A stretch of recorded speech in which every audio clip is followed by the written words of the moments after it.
I'm a big believer in the dignity of work. I like working, and I think people take pride when they work hard and they do a good job. And you know, we've got the better part of 2,000 employees at Ruger, and they work their tails off, and they are very proud of what they build. One of my favorite activities is going to the factories and walking the production lines and talking to the employees that are building product. They're really the ones adding the value that the customer wants. And while a lot of it is done on CNC machinery, at the end of the day, there's a lot done by hand too. Final assembly, tweaking the product, and in particular, testing. Every gun at Ruger is tested a lot before it leaves the factory. We know it's safe and we know it's accurate. And one of the best parts about testing is that a lot of it's done by hand. So we get to shoot a lot, and that's fun. My whole career has revolved around manufacturing and innovation. And I've been in other industries where innovation wasn't well received. You know, I spent years in manufacturing of plumbing products, and plumbers don't want new products. Unless their dad used it and their granddad used it, they're worried about a callback, so they don't want it. The other one. And then when I finally got the opportunity to start shooting again and join Ruger and be in the firearms industry, I knew we had a huge opportunity because people like innovation in firearms. They like to see the newest and the latest thing.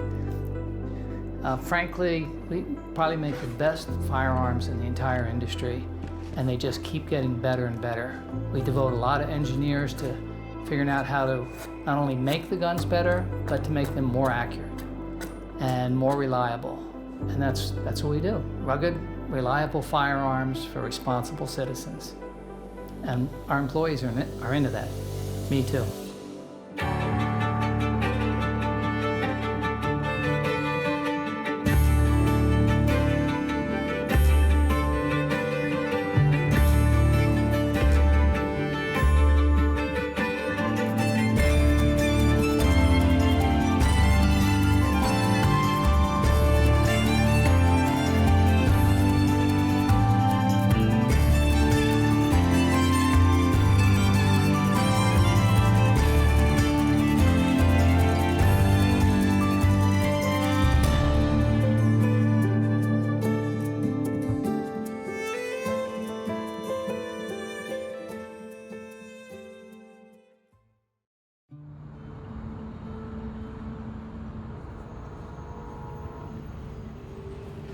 When I got to Ruger, there were a couple of big changes that had to happen. A lot of people were very comfortable in what they were doing. In the factory, most people were on piece rate. And so they just made tons of parts whether they were needed or not. And that resulted in Ruger having way too much inventory, tying up all the cash needed to operate the business. And I don't think people were as involved in the finished product the way they are today. And the other challenge was that Bill Ruger was a tough boss. And he was brilliant in that the guns he decided to build turned out to be great market successes. But he didn't want anybody else's opinion. He didn't really want the customer's opinion. He didn't want the opinion from his salespeople or his engineers. And people had gotten used to that over the decades, and so people were very hesitant to make decisions.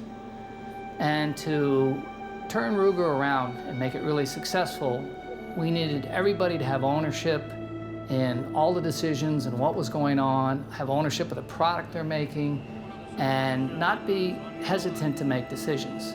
So those two things had to be addressed in the first year as a big cultural shift.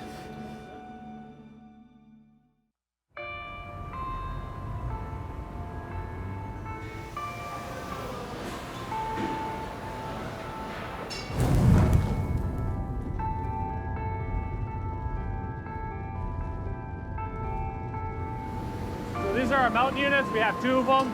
On second, we man one, and pretty much we're heating it up to about 2985, depending on the setup that we pour. So these guys will charge the unit, They're also in charge of loading up all their ovens so they can fit about 3 or so setups in each one. So to put the shells in there, they'll actually melt out all the wax, burn out all the carbon, then they can roll it, and we send it into our coolant chamber. So he has to pay attention to a lot of stuff, from his ovens being up to temp to his unit running, as well as all of this, to make sure everything's running as it should. It's important to follow the steps, because if you don't, say you go too fast, you're going to end up with a lot of pitting, the parts are going to be damaged, possibly junk. So we want to try and send the best quality product. Therefore, what our process card says, we're going to follow that as to a T as we can. Are you proud of the work you do here? I am, yes. Very proud of the work I do. I've been here for about 10 years. So today we're up here in Newport. Newport, New Hampshire, we have about almost 800 employees. And today I'm with Ron Nelson. Ron runs our 1022 line. Really one of the most iconic and important lines to Ruger. The 1022's been around for a very long time. We've produced over, what, 8 million, almost 9 million guns? Yeah, a few. It's been a lot of guns over the years, a lot of great guns. And almost everybody has a 1022 in their gun safe or learn to shoot on a 1022. So for us, it's very important. And Ron and his team do a fantastic job keeping up with the many different specials we make. We make all kinds of configurations. We make some that are commemorative to help support the U.S. shooting team. We make other ones that have distinctive engraving on it. And so his team is able to navigate through all those different versions and make all of those on the same line.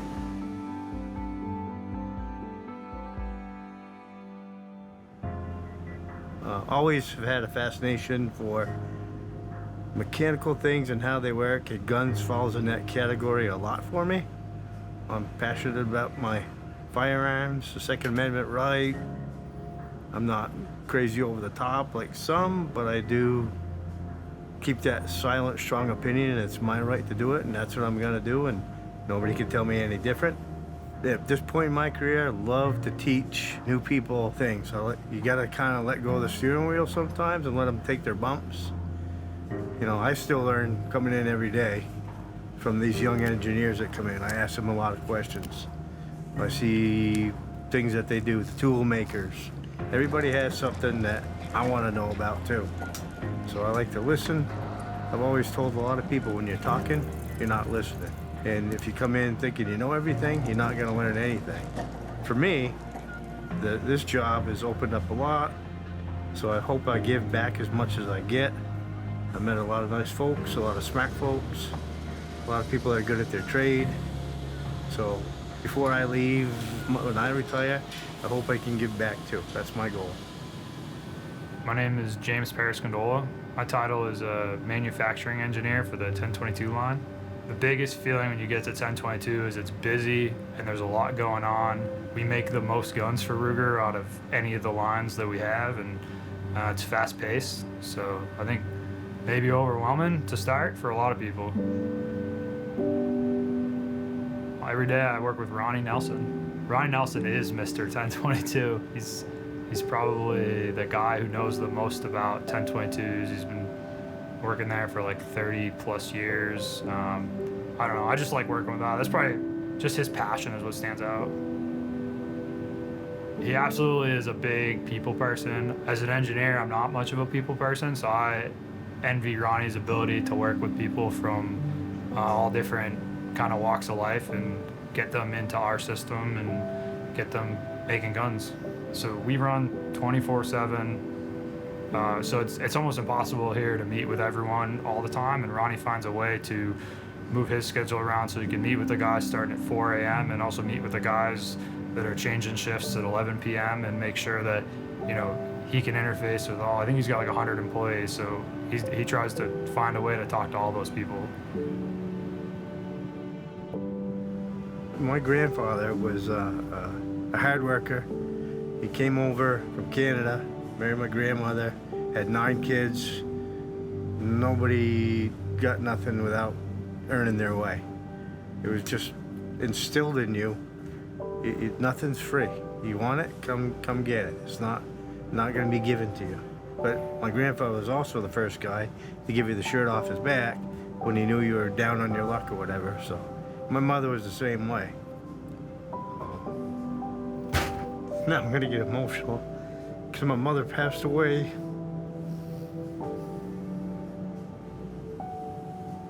when I was 22. And she was probably a harder worker than anybody I know. So I learned a lot from her. Her work ethic. She worked at Goodyear, did a lot of doubles. You have people in your life that have to have that instilled by their parents. I think it's brought down. It's your upbringing. It's your environment. Somebody who doesn't have those responsibilities is not going to pass them on.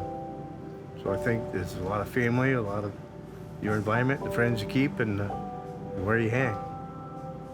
You always try to, I don't know, it was a pride thing. You took pride in the result of what, at the end of the day. I mean, you go home, you look in the mirror, did I do the best job I could do today? And sometimes you say, yeah, you did. And other days, you could have done better. So you got to be honest with yourself. I don't take pride in being lazy or taking shortcuts or close enough. I want to do the best job I can. And I have that expectations of my employees. Nobody's perfect. We all make mistakes. You learn by them. That's a value. If you don't learn, that's a problem. So we all should have that kind of mindset. I'm here to learn something. I'm here to give it my best effort. I'm gonna make mistakes. I gotta learn by them.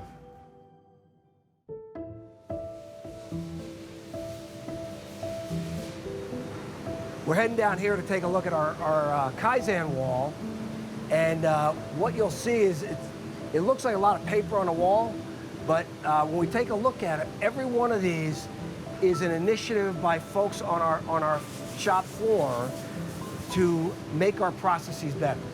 And each one of these, if you take a look at them, is a different subject. It's something about, like I said, it may be a machine-specific thing, it may be the cell trying to make it better, but every one of those ideas comes from our associates on the shop floor. The best ideas don't come from the bosses in the office. It comes from people on the shop floor that are making the profits. And that's what's so great about the daily Kaizens. And again, some are bigger cost savers than others, but all of them are well-intentioned and make our company better and make the product better. And that's what I love seeing about every one of them. Nicole had gone to school at Wheeling for this. She had previously worked for me before. Yeah. And she called me while she was there, wanted to know if I had any interest in bringing her back. She told me what she learned over there. I said, absolutely, I'd take you back in a heartbeat. You've been a good worker. I know I need somebody in powder coat to help me out there. We got level 3s now, so I said, you'd be a perfect fit for that spot. So ever since then, she's come back.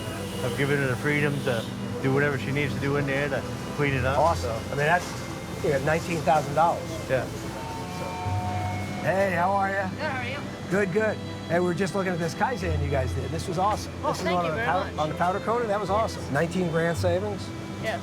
That was awesome. Yes. That's It's definitely improved our process in there quite a bit. Our rework has become exactly. very minimal, And you can't even read right? that, right? And our quality is so much better. That's awesome.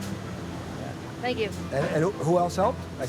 Me and Ron. Oh, you and Ron. I Me and Ron. don't have my reading glasses on. You and Ron. I just gave her the keys to the car and let her drive. Right. Well, thank you. That's awesome. Yeah, thank you very That's much. super. So Ron was telling me some of the other things you're working on, so that's great. Yeah, we're processing a new FIFO setup in there. Yeah. Less handling of the receivers, which we love. The ATF loves that. Right, right.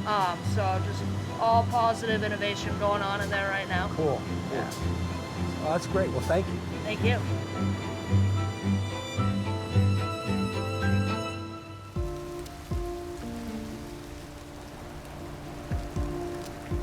I think that our success is because we value our people higher than anything. Work doesn't end at work, unfortunately, sometimes. You bring it home with you. I try not to bring home the negative stuff, but you develop that family value at work. So those people are equally valuable to you outside of work as they are at work. Butt heads sometimes, but you know, in any given family, you know, you will spend that much time together. Just like at home with my own daughter, I scold her and I praise her. I do the same with you. And then I have to speak to Ron because I'm the HR guy. Yeah. And then I scold Mike. You know, something stands out about Nicole is she always has a good attitude, is always smiling. inside or outside of work. That's something that's, you know, you feel when you walk by. As far as Ronnie goes, I've known Ron for a long time. We've had some pretty deep conversations. We don't always agree. Right. When we do disagree, we disagree in a good manner. We come to, you know, we don't hold things against each other. You can't. Business is business. Physical work isn't always work.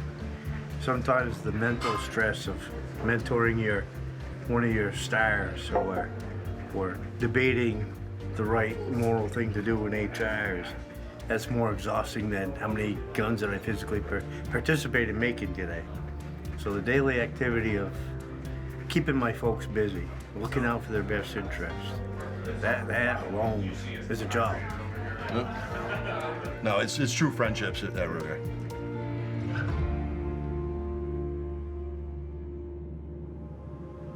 When someone picks up a gun, a 10/22, they probably don't realize all the different personalities, all the different people that put their hands on that firearm.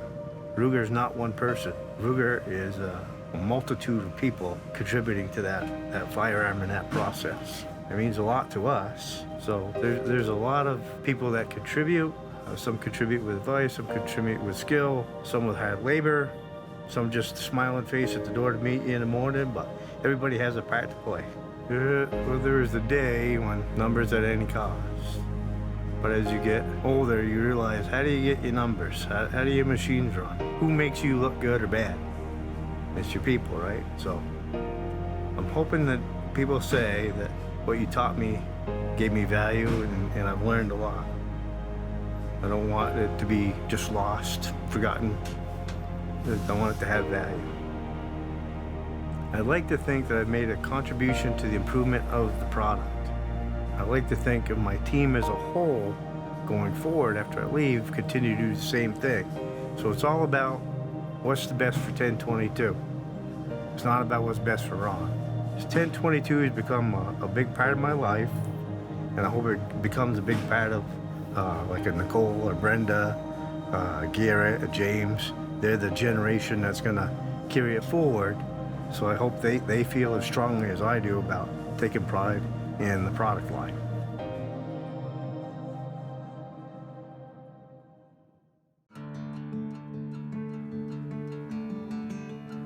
Guns evoke memories for all of us. And for me, is some things I go back to, you know, as a childhood. With my grandfather, it was a Model 67 single shot rifle. I remember when we shot 22 long rifle, we were like, wow, we're shooting the big bullets today. So that was a big deal. And for me, every time I see one on a gun rack, I'm tempted to buy it.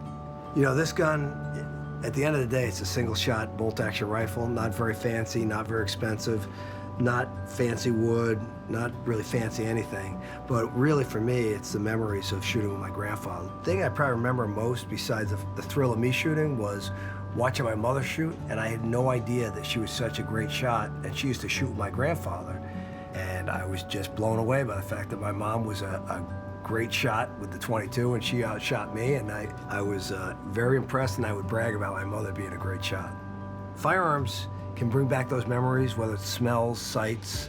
We were out by the family farm, big garden there that I used to go to with my grandfather to help him weed the garden, and he would always bring a 22 or his 30-30 in case there was a gopher trying to raid his tomatoes. But that's the thing that I remember was, you know, weeding the garden doesn't sound like fun, but when I got to do it with my grandfather and he'd bring the 22 with him, I was sure hoping we saw Mr. Gopher, you know, there. He did not want to see the gopher there, but I was hoping Mr. Gopher would show up. So, you know, when you pick up a gun like a Marlin, an 1895 SBL, it's a lever action gun. You know, in my case, I remember back to when I was a kid watching reruns of The Rifleman, playing Lucas McCain with his Winchester 94. In this case, this Marlin, I pick up, this is a quality piece of work. This is a great product made by American people. And this is the kind of firearm that you pass down to 2 or 3 generations. This is not something that is, you know, in our disposable economy of today that we buy and then throw away. This is something we maintain for the coming generations, so that grandkids and great-grandkids can say, this was my grandpa so-and-so's rifle, and he took me to shoot with it one day. and have those memories that I'm fortunate enough to have. I just don't have his Model 67 anymore.